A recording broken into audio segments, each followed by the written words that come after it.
चलिए एक R S Agarwal का क्वेश्चन लेते हैं कि 49 into 49 equal to 7 to the power X. तो एक्स का मान निकालें, ऐसे रहे क्वेश्चन। तो आप क्या करेंगे, सबसे पहले क्या है कि ये सबसे पहले क्या ध्यान रखना है कि नियम तभी लागू होगा जब बेस समान होगा। जब बेस समान नहीं होगा तो ये नियम लागू होगा नहीं। मान लीजिए बेस सेम था तभी तो m प्लस n हो गया, ये बेस सेम था तभी तो m माइनस n हो गया। तो सबसे पहले हमें उस फॉर्म में लेके आना है।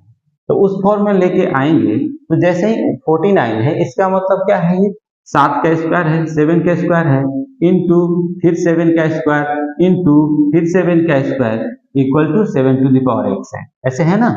तो अब बताइए से अब क्या हो गया, बेस सेम हो गए, इसका भी बेस सेम है, इसका भी बेस सेम है, इसका भी बेस सेम है। तो आपस में पावर क्या हो जाते हैं, जुट जाते हैं। इस नियम के हिसाब से बेस सेम रहे तो पावर जुट जाते हैं। कैसे होते हैं वो मैं आपको प्रूफ करके बता ही दिया हूँ। तो क्या हो जाएगा, 7 to the power 2 plus 2 plus 2 ऐसा हो जाएगा equal to 7 to the power X. ठीक है, तो ये क्या हो गया, 7 to the power 6 equal to 7 to the power X. अब देखिए दोनों समीकरण में क्या होता है कि अगर बराबर बेस सेम है तो पावर भी बराबर हो जाएंगे, पावर भी बराबर हो जाएंगे।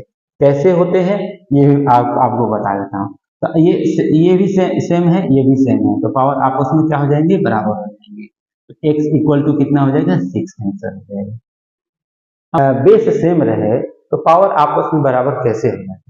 मान लीजिए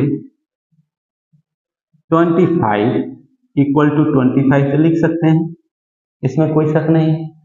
25 को हम 5 का स्क्वायर लिख सकते हैं, वो आप बोलेंगे सर लिख सकते हैं, 5 का स्क्वायर लिख सकते हैं, इधर भी 5 का स्क्वायर लिख सकते हैं। अब देखिए ये बेस सेम है तो पावर क्या आपस में बराबर नहीं हुए क्या, 2 इक्वल टू 2, तभी तो उतना होगा, तभी तो आपका मान आएगा।